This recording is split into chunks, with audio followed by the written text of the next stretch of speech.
Hello and welcome to Empire with me, Anita Arnon. And me, William Dalrymple. You having breakfast? Got any cornflakes? Do we have to have any kind of coffee? No posh muesli this time. No muesli, no granola. Okay, just checking, because we just want to make sure whether we can identify any of the slurs. I have had breakfast. I had a very nice almond croissant. I don't get those at Delhi. Public demands to know. Do not laugh, special guest, yet. You've not been introduced, and you'll only encourage him. Listen, we are delighted. Today is going to be a really very fascinating episode of Empire. Most people listening to this, most people in Britain, and indeed, in the world, will know the name of Samuel Johnson, famous essayist, playwright, lexicographer, biographer, critic, man about town. They call him arguably the most distinguished man of letters that England has ever produced. So people know about Samuel Johnson, but what they don't know, perhaps, is about one man who figured large in Johnson's life. And he is the man we are talking about today, isn't he, William? Who are we talking about? Absolutely is. Francis Barber, who I'm ashamed to say, having taken an interest in Johnson all my life and having very recently, when I was in the Hebrides last week, read the journal of his journey with Boswell to the Hebrides, I had no idea existed. Although having now read and researched him for this thing, of course, we know the probable picture of him by Reynolds, which is enormously familiar.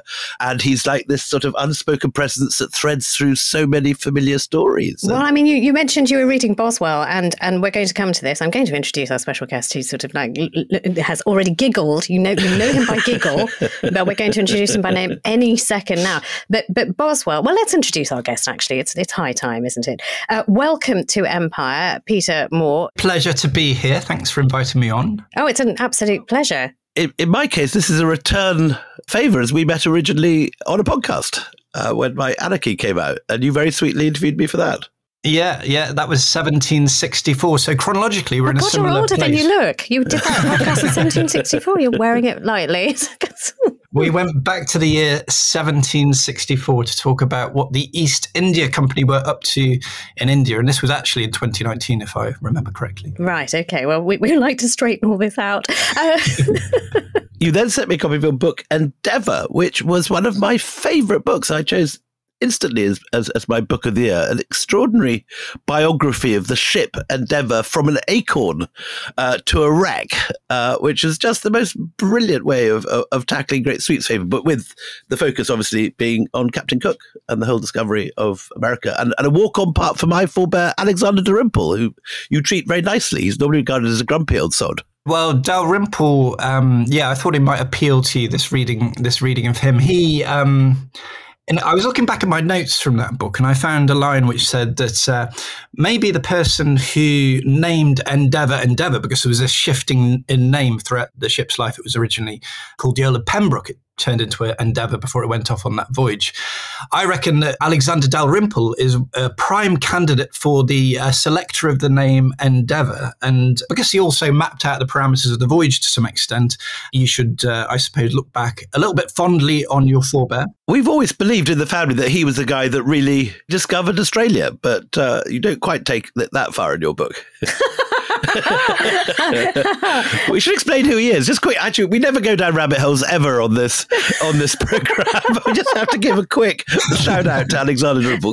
The 1 minute Alexander Dalrymple sketch, please, Peter Moore. All right. Okay. Alexander Dalrymple was perfectly enough in the employ of the East India Company as a young man. Went off and he was full of ambition and the impulses of the Enlightenment. And I think he went to Madras, if I remember correctly, and Correct. He was working there in a very junior position, but his handwriting wasn't very good, so he could not progress. I'm not sure if this is still a problem for the Dalrymples today. But he had this notion that there was a great big landmass at the bottom of the world, which he got very interested in this romantic notion of counterpoise, that the same amount of landmass had to be at the north and the southern parts of the equator to keep the Earth spinning in perfect balance. This is a very Enlightenment idea of proportion and balance, and so he spent a lot of time advocating in the 1760s to get a ship to go off down there to find this thing to prove the theory. Didn't quite work out. He discovered he wasn't in charge, and so had a huff at the docks, didn't he? And then this minor collier called James Cook got to lead the voyage. Yeah, exactly. So he was replaced by a very anonymous character from Yorkshire called James Cook, who later became Captain Cook, changed the world. This is a massive subject. Definitely a subject for the future. We'll get you back, Peter. Yeah, you could say that the Dalrymples lit the fuse, if you like. Can I just say, you've done your 1 minute sketch of this Dalrymple. Can I do an even shorter sketch of all Dalrymples? The Dalrymples, the Where's Wallies of all human history. They're all over the bloody place. And can I just say, there are very few people, apart from you, William, who can have a forebear who in a podcast about Francis Barber, and we've just talked about Samuel Johnson, knocks them both off the stage. So, thank you for that. Thank you very much. While William chokes on his coffee. So look, can I just read this quote from the lesser known Samuel Johnson, man of letters? If I could squeeze that poor, plays a minor role in the life of Alexander Jerome. Make a little space for this poor unknown man. Look, he once wrote this poem. Okay.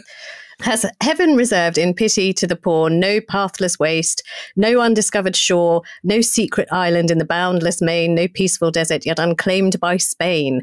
And when you look at that, I mean, sort of on the surface of it, it looks like an anti-colonial treatise.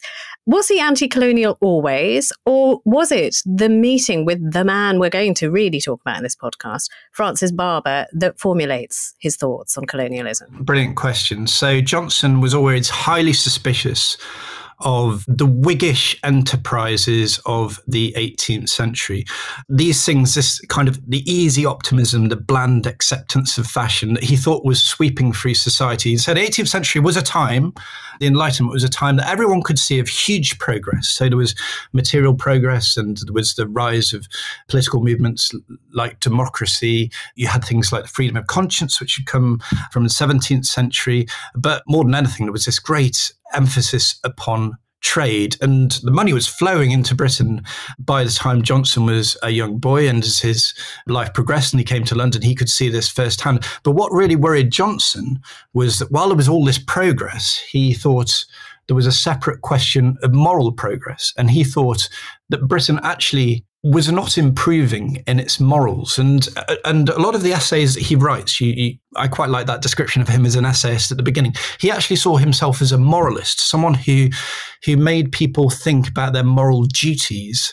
The 18th century is often seen by political scientists as the century of rights. So the right to liberty, the right to happiness, Jefferson and all the rest of it. Johnson's philosophy was much more about duties of one person to another. So when Johnson looked out on the streets of London, he saw the destitute, he saw prostitutes, he saw people who really had been left behind by often these great schemes. So while there was all the excitement of the projects, you could go off and plant a colony at the far side of the world. Is that actually making people happier? That was his question.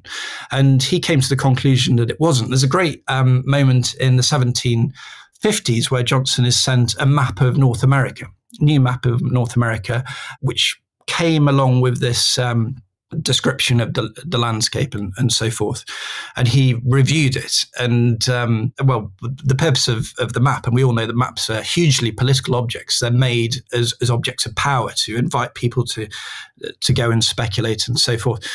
And Johnson's review is really interesting because the author of this map said, well, we could go to this particular region of the Ohio, which is going to be particularly rich for silk weavers. It's going to create lots of silk, which we can bring back to Britain. It's going to create more wealth. So this is a classic Whig progress project.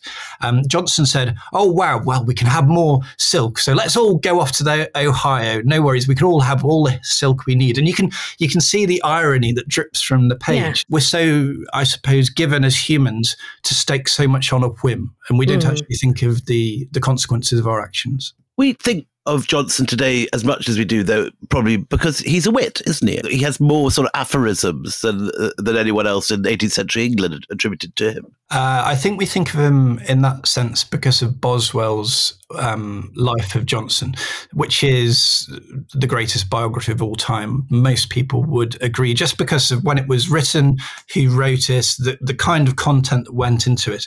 Boswell did write with an agenda, and he's presented this slightly cartoonish character of Johnson to us today, which we all love. I mean, it is great, but it's a lot of my career as a writer has been trying to get past these caricatures. With Captain Cook last time, I tried to get past that by never using the formulation Captain Cook in that Endeavour book, which is something I wanted to do. But in this one, I wanted to go and find the real Johnson. And we have to remember that with Boswell, he only knew Johnson from 1763 onwards. There was a younger, more insecure, quite tortured character, and poorer and more marginal too.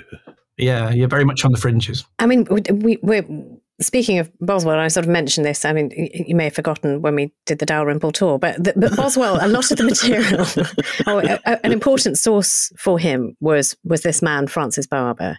Can we start with Barber's origin story, if you like? I mean, on those powerful maps, one of the most powerful places burgeoning with the potential for trade and wealth is Jamaica at this time. So tell us about the Jamaica where Barber starts his life. Shall I tell you about Jamaica in the British mind? And I think this is what my best contribution will be about the way Britons think about the world at this point, because I think this will explain a few missing pieces of the puzzle, because you've covered slavery really well so far. But in the British mind, Jamaica in the early 18th century is a place of huge excitement. There's this idea that it's become a more civilized landscape. So where before it might have been rough and wild and sylvan, covered with trees, it has now been kind of reduced to these profitable plantations, which again, this is going back to this idea of the projector and progressive Whig philosophy, is a great thing. And people were at a remove from Jamaica. So people did not know what was happening over there. All that people knew is that it was creating a huge amount of wealth. These ships would go out and wealth would come back. Similar to India in the sense that at that time, that very few people no one could get there unless they had an East India Company passport. And so you only have East India Company people there and only getting occasional whistleblowers from within reporting from it. Yeah. I think that's very true. And this is, again, why Barber's such an interesting character, because he bridges these worlds. He sees the best of the Enlightenment and the worst. This is what makes his story so interesting. But he is born in Jamaica on the northern coast of the island, on the Orange River estate. He was one of about 150 slaves that were owned by a man called Colonel Bathurst. We don't know a tremendous amount about his early life, but we do know a bit. And I should say at this point, the best biographical work on Francis Barber has been done over the past decade. In particular, there's been a sparkling biography of him by a man called Michael Bundock, which I would recommend wholeheartedly to anyone who's listening to this. And with fragmented evidence, you have to do a lot of assembling. And through this process of assembling, we've worked out that his most likely name before he came to England, which I'll get onto in a moment, was Quashie, which was a very typical name for a slave. So he was born maybe 1743-4, that kind of time. His name was probably Quashie. We can't say for sure, but I'll tell you why we can probably say that with some certainty. Now, let me see. So when the Orange River estate was sold in 1749, the equipment, the sugar, the molasses, and the slaves were all sold, and it was put onto a big deed. And 4 of the 150 slaves were held back. One was described as a mulatto child of Collias. Then there was a man named Shadrach, and then there was a woman named Nancy. At this point, it might be useful if I say that some of the language I'm going to quote from and use during the episode might seem rather brusque and to some people even offensive, but I'm trying to take the past on its own terms and to describe it in that way. But please take that as a warning. The 4th one was just described as a Negro boy called Quashie. And because of Francis Barber's skin colour and his age, a cross tabulation of the two means that he could only have been one of those four. So we can say with I suppose, a good degree of certainty that Quashy is actually Francis Barber's birth name. Right. Which in a way connects him to earlier histories, because Kwasiada is the Akan day name for Sunday. So we can see a connection there to an earlier culture. And that's a very familiar name for slaves in this time. Can we assume that he was born a slave, or do you think that he was taken and brought as a child? I think it's almost certain that he was born in Jamaica, and we can say that, I think, with a good degree of certainty. I should say, actually, Kwasiada, I was thinking the other day, as a name, if you think of Kwasi Kwarteng today, you can still see that echo of the Akan day name Kwasi in there. It's echoing through history. It's really interesting. This is in modern terms a Ghanaian name. Yeah, Ghanaian name. So this is the best connection you have to the deeper histories. But I think all slaves, and I know you're going to get onto the story of Equiano later, have these multiple identities. So Equiano is obviously known as Gustavus Vassa for much of his life. A name he fights against at the beginning, a name he refuses to answer to until he's beaten into taking it. Yeah, exactly. But there's other moments on different ships where he'll be given another name for a short period of time, and he has to work with that. And so there's this layered identity that slaves have, and I think looking at slave names is very instructive. I just want to stick with Barber for a second, because we know very little, because people with no power have very little ability to leave behind traces of themselves. Do we know about the condition on the Bathurst estate? Do we know what life would have been like for him in his early years? No, we don't. We know in general terms what life was like on the plantations of Jamaica. I know you've talked before about Thistlewood and his famous diary. Now, I'm not suggesting that all plantation owners acted in the same way that he did. But what we can say for absolutely sure is that Francis Barber grew up in a social environment where violence was the norm, where life changed very little, where small infractions were punished with great severity. Yeah, regular whippings being a kind of everyday. Even to small children? I mean, does that also take place? What is the treatment of small children who are born on these estates? That is very difficult to say. But what small children did is they were also treated as workers. So from the age that they could walk, they would be going into the fields, gathering up weeds and rubbish in little baskets, and working as part of these slave gangs that used to cross the fields. So he would have been an active part of all of that plantation life. And I suppose, I've got a six-year-old boy myself, and if you think about all the formative experiences that he's had in his life so far up to this point, which have formed his personality, hopefully in a good way, all of that in Barber's case was plantation slavery. That's all he knew. Okay, so that's his early life in Jamaica.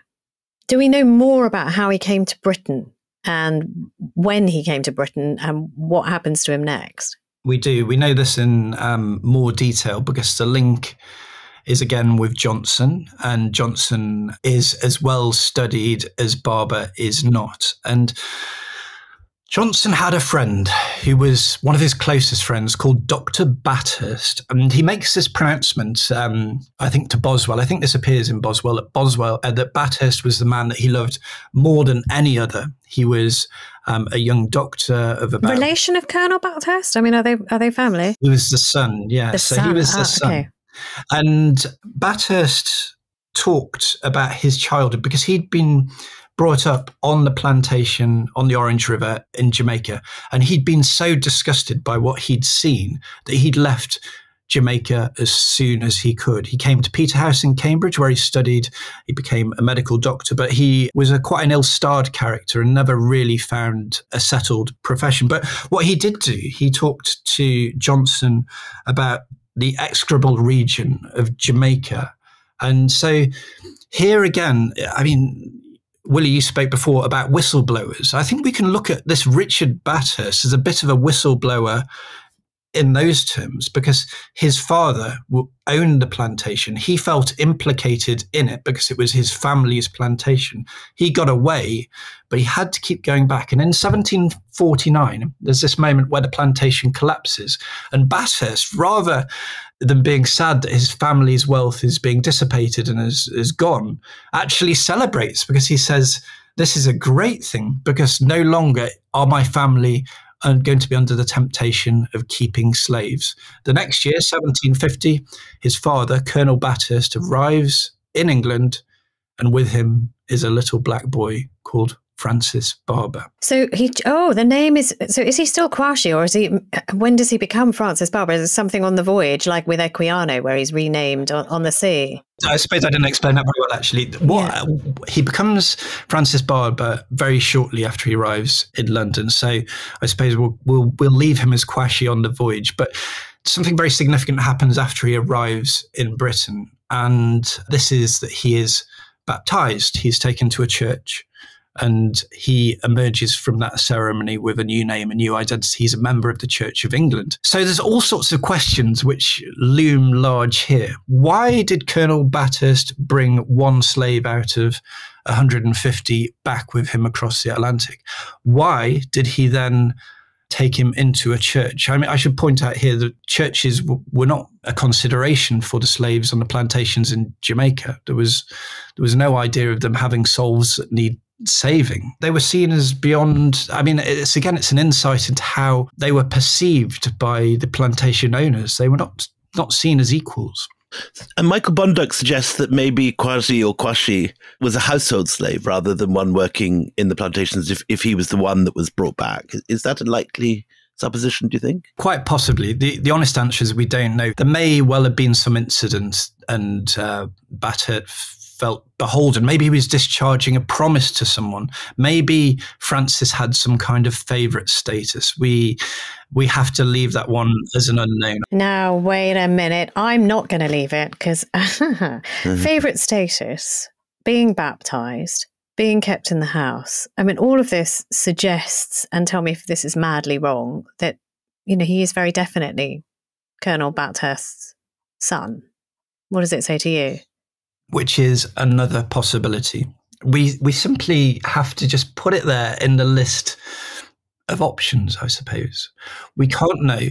But what I suppose you're guessing at here is, what is the motive? And there's this really interesting side point here, which actually to Quashy or Barber, or however we'll term him at this point, is of importance. He's still young, but among slaves in particular at this time, there's a belief that baptism equals freedom. Now, legally, it doesn't. This has been tested in English law, and it was something that greatly worried slave owners at the time because, they might escape, run off to the church, get baptized, and they've lost property. But it's still a significant step. But not all slave owners would necessarily favoritize their children, bizarrely, as it may seem to us. In the Thistlewood Diaries, again, there's one of Thistlewood's children, isn't there, who gets treated much like anyone else in the fields. Yeah, I mean, it's just such a difficult area for us to go into as historians, this interrelationship between the slaves themselves and the slaves and the masters. We do not know much about Colonel Bathurst's character. We know more about his son, Richard, who seems to have this social conscience. But what his relationship with Quashy, I think that really has to remain a great puzzle. Well, look, I think it's a really good time to take a break. So the young Quashy has now come to England. He's now been baptized. He is now Francis Barber, which is the name that will make him in some ways immortal, in other ways not immortal enough, because thanks to you, Peter, we're getting to talk about him. Join us after the break when we find out what happens to the newly baptized Francis Barber. Wait, are you gaming?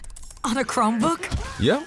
It's got a high-res 120Hz display, plus this killer RGB keyboard. And I can access thousands of games anytime, anywhere. Stop playing. What? Get out of here. Huh? Yeah, I want you to stop playing and get out of here so I can game on that Chromebook. Got it. Discover the ultimate cloud gaming machine, a new kind of Chromebook.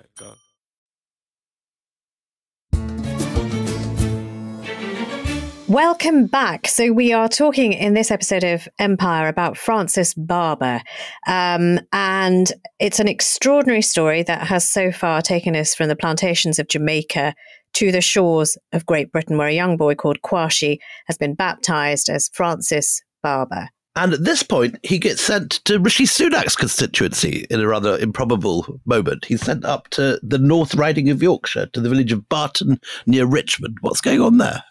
Well, yeah, it's quite a long way to... I think we have these ideas of Do the Boys Hall and Yorkshire boarding schools from Dickens and children getting sent away. I went to a Dickensian Yorkshire boarding school. I have it branded on my soul. A very cold place to spend the winter is the North Riding of Yorkshire, I can tell you, in the moors. Yeah, and probably made all the more of a contrast when you've recently arrived from Jamaica. So if you can imagine for a moment what this experience must have been like for a young boy of 8 or 9. I suppose one thing we've not really spoken about at this point is that he's decisively been taken away from any parents that he had, or any siblings indeed. So he's very alone in the world, and is still very, very young, just not yet 10 perhaps. And Colonel Bathurst sends him up to Yorkshire to this school. And again, we're left with these puzzles of motive. What's going on here? He's had him baptised. He's sending him off for some rudimentary education, at least. I mean, if you were to be really charitable, you could say that he's trying to integrate him into British society. If you were not, you could say he's trying to get him out of the way because he's some sort of embarrassment. I don't know. Well, I mean, whichever way it is, I can't imagine it would be easy in Richmond, Yorkshire, for one 8-year-old. I kind of just, again, it's heartbreaking. God, an 8-year-old. Can't bear this thought, but of the only black face. Or was he the only black face? I mean, what was it like in Yorkshire, in Richmond at the time? Even today, there's not many black faces in Richmond.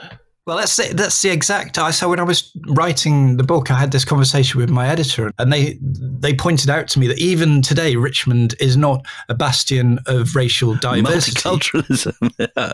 Possibly the barracks. The barracks at Richmond might have... He's moved in...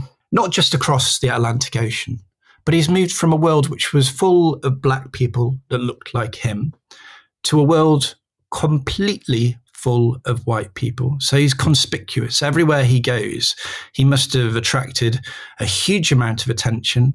And again, I mean, if you add all of these things up together, you have the idea of the displacement, the dehumanization of the slavery that he's witnessed, the disorientation of an Atlantic crossing.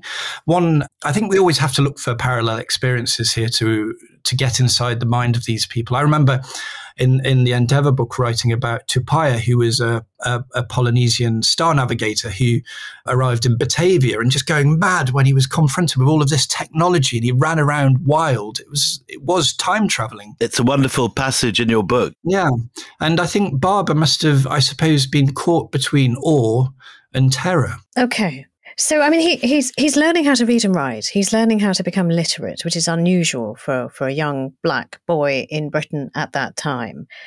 Where does his path cross with the man of letters? He's learning his letters, the man of letters, Samuel Johnson. What is the trajectory of that? Because Johnson isn't in Yorkshire. He's not in Richmond. So what happens here? So this is the extraordinary moment, I suppose, in Barber's story. Until now, you could always say there were many plantation owners who came back to Britain and brought a slave with them. This was not unheard of, and the status of the slave might be strange, but they would follow them around in London. Benjamin Franklin, for example, when he comes across from America in 1757, brings 2 slaves to serve him in London. There's a Merchant Ivory film about Franklin at that period, isn't there? With his 2 slave girls, I think, aren't they? No, they're both male, but there's a really interesting story about them, which I might return to in a bit. But what happens to Barber in 1752? So this is 2 years after he's arrived in Britain, is just extraordinary, because Johnson at this point is working on this colossal project, the dictionary. But this is the thing we all know him for. He's out of time, he's out of money, he's living in this big house in Gough Square, just off Fleet Street. And he's having a lot of domestic problems because his wife, who was older than him, quite considerably older than him, has become ill. And in the March of 1752, she dies. Johnson is thrown into agonies of grief. One of his friends is Richard Bathurst, you might remember earlier. And by this point, Francis has arrived back from Yorkshire. He's in London with Richard Bathurst. And Bathurst comes up with a plan. The idea is that maybe, I suppose we could all empathise with this idea that when someone is shrouded in grief, sometimes a change of atmosphere is a really good thing for them. So the idea which is hatched for Johnson is, well, let's give Francis to Sam Johnson, and perhaps he will charge his spirits up in some way. As a slave? I mean, like gift him as a slave to Johnson? Well, here we're into ambiguities of both legal ambiguities and practical ones, because Johnson would not have understood the relationship as being that of a slave. We can say that with a lot of confidence because of the kind of character that Johnson was. Johnson saw Barber more as part of his extended family, as a servant, or as a young boy in need, perhaps. How Barber saw the arrangement is quite different because the only thing he'd known in his life was being owned by someone else. We get this bewildering sequence of events. He's been in Barton, he's been schooled in Yorkshire, and now he's given to this quite, I don't know even where to begin with Johnson. He's one of the most eccentric characters you could imagine. Very tall, he's blind in one eye, he's scarred with scrofula. He shouts and he smiles and he rolls down hills. He's just a... In contemporary medical language, some people speculate he may have had Tourette's syndrome. Isn't that right?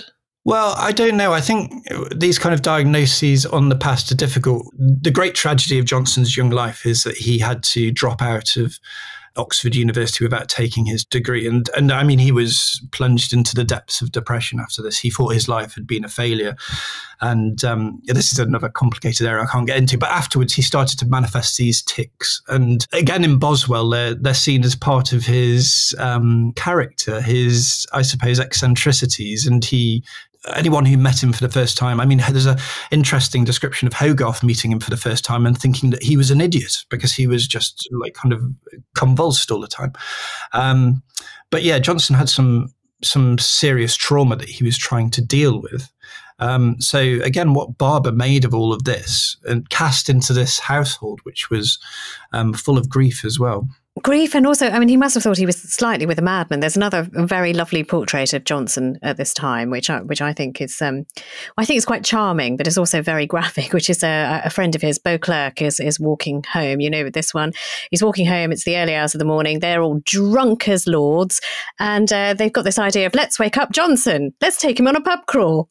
You know, the most grumpy man in Britain at this time, you know, with good reason, as you say. So they rap violently on Johnson's door to say, look, come on out with us.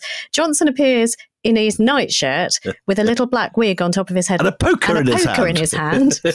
And he said, and a poker in his hand.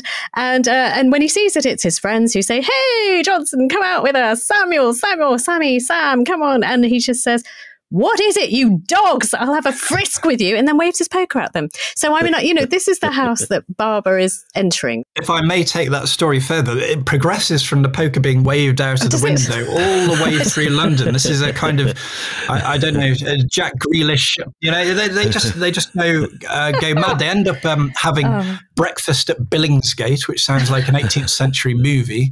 And yeah, Johnson, everyone knew this about Johnson, that he was a very serious, grave character who can be sunk in dejection. But if you could rouse his spirit somehow, he had more childlike playfulness than just about anyone. Bunduck says that at this point he looks like a boxer past his prime, that he's this sort of quite formidable physical presence. Oh, yeah. Well, there's lots of stories of him squaring up to the robbers and the footpads, and, you know, they kind of jump out at Johnson and they soon run away when they see him. He is a formidable, overbearing presence, dogmatic, and in conversation as well as physically. In Blackadder, he's played by Robbie Coltrane. We have that huge... Brilliantly, I know. He leaves sausage out of the dictionary, doesn't he? That's right. So look, does he ever at this stage, I mean, on all the things that he wrote, does he ever say, actually, I've got now a new black boy in my household, his name is Francis Barber? When do we first hear Francis Barber creep into the writing of Johnson, or does he not at all? Well, again, we turn to Boswell at this point, because Boswell's chronicle of his life is so full. And you see the references from this point forward to Frank, which is generally how Boswell refers to Barber. And I think in Johnson's own work, he's there in letters. He often mentions Barber, but this is from later on. Maybe there's the moment later on in the 1750s, but specifically in the 1770s, he talks a lot about Barber in his letters. But again, it's only in passing, like, give my love to Francis. I hope Francis is well. Things like this. I mean, that's nice. That's really nice, actually. The household, though, I don't think we've done it justice, because is it true? It is pretty much a madhouse. You've got a blind housekeeper who Johnson keeps on. You've got a visiting physician who is paralytically drunk most of the time. I mean, what do we know about the circumstances and the wildness of the Shea Johnson? I mean, that actually works, doesn't it? Shea Johnson, how wild is it at the Johnson residence? Take that as you will in a contemporary or ancient way. What's it like? Well, you can still visit Gough Square today if you like. It's just, it's one of the great surviving buildings of that area, because, of course, it was carpet bombed by the Luftwaffe in the Blitz. And you used to be able to see all the way down to St. Paul's without interruption. But somehow they missed Gough Square, and it stands proudly still. And you can get a sense of what the household was like by looking at the architecture, but the people inside it, they were described as being people out of the common run of life, which is a wonderful 18th century expression. So there was Anna Williams, who was the blind housekeeper. So she was often in conflict with Francis Barber. They didn't particularly get on. There was Levitt, who was he was a practitioner of physic among the lower types, I think Johnson referred him to. So he used to go on his wandering rounds, and one of these 18th century characters, again, who really never made much money. And Johnson said he was one of the few people who was ever drunk through motives of temperance, because his patients often wouldn't be able to pay him for his work, and they'd pay him in kind with a little bit of gin or something like that. Yeah. And so he'd turn up rather drunk. And so Levitt was very silent. Anna Williams was, I suppose, if you know her life, it's understandable. She was quite short-tempered. Francis, this young boy, bewildered, I suppose, is the best way to explain him. And Johnson in the middle of them all, carrying on. And there was a revolving cast of others who came in and out all the time. And Johnson himself often depressed. I mean, he would have periods when he would sink very low. Absolutely, yeah. He famously used that term "black dog," which lots of people think of as a Churchillian term.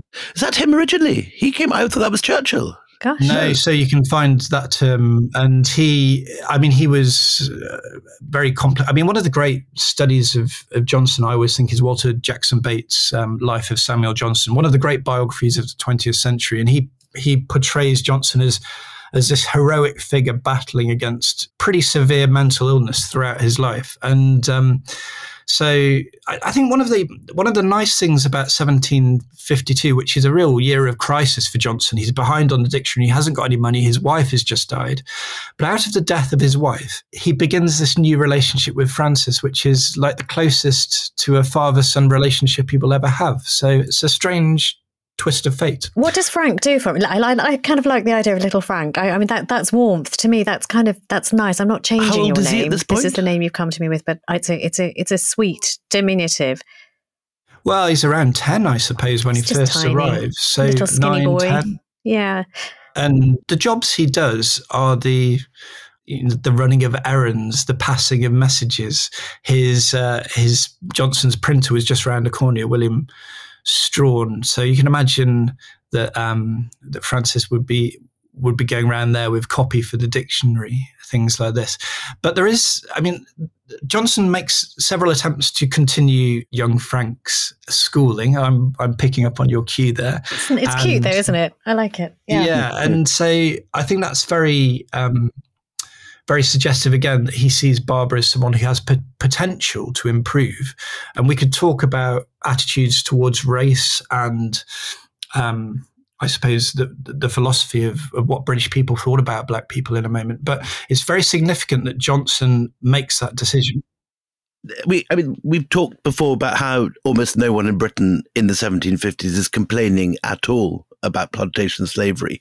Does that translate into vilely racist attitudes on the streets of London? And is Samuel Johnson's benevolent attitude unusual, or even very, very unusual? So Johnson was always known for his compassion to people. You know, he's one of these people who wouldn't turn someone away, and he wasn't just going to walk on by, if we can put it in those terms. So attitudes towards race is so interesting today, and I think we might as well look at this squarely now.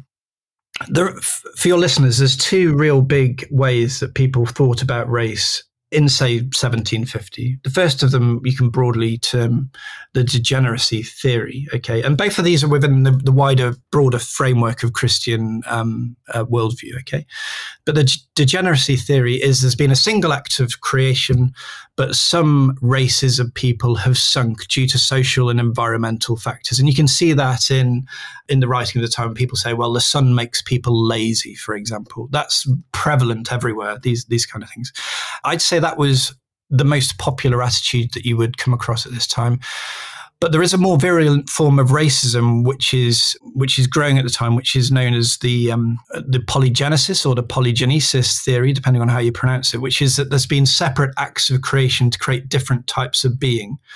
And this is very dangerous. David Hume is one person who at least flirts with this idea. So Hume, the famed Enlightenment philosopher. Yeah. Yeah, exactly. And so this is the idea that, and I should also point out that it's always the white Britons who are at the top of the pyramid, if you like, in these conceptions of the world. But in this polygenesis, if you like, black people have been made by a different act of creation, and they've been made out of poorer materials than the white people.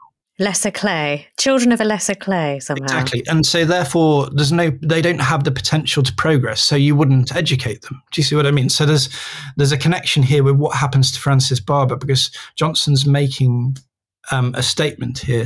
He's being really radical, and what he's done also is he's given a degree of freedom to a boy who has never known any. So, I'm just thinking of the idea, the notion of a 10-year-old boy running to the printers, running back, doing errands in a city, being free to wander without being manacled, shackled, monitored. He's free to move, which is amazing. Exactly. And not free to move anywhere, free to move around Fleet Street and the Strand. These are the most exciting places. Exactly, the place to be. Yeah, this is the kind of the most exciting streets in Britain, if perhaps not in the Western world at this point. I mean, anyone would like a stroll along Fleet Street. And this is what... When a man is bored of London, he's bored of the world. This is true. And this was Barber's new life. So he must have been intoxicated. And we know that he did forge a very, very deep emotional bond with Johnson. They were very close. Peter, can we, we've talked at such great length, and there's so much more to talk about, because we haven't even started on Francis Barber's relationship with the big work, Johnson's big work, and the dictionary. So join us again on Thursday. We're going to pick this up and we're going to find out what happens to this boy with his eyes wide open in so many ways, with one of the most exciting benefactors that England has ever had to offer. We should say that Peter has an absolutely fantastic book out on this topic called Life, Liberty and the Pursuit of Happiness, Britain, the American Dream, which will be out next week. But before that, we've got the second part of this episode coming out on Thursday. Till then, it's goodbye from me, Anita Anand. And goodbye from me, William Davenport.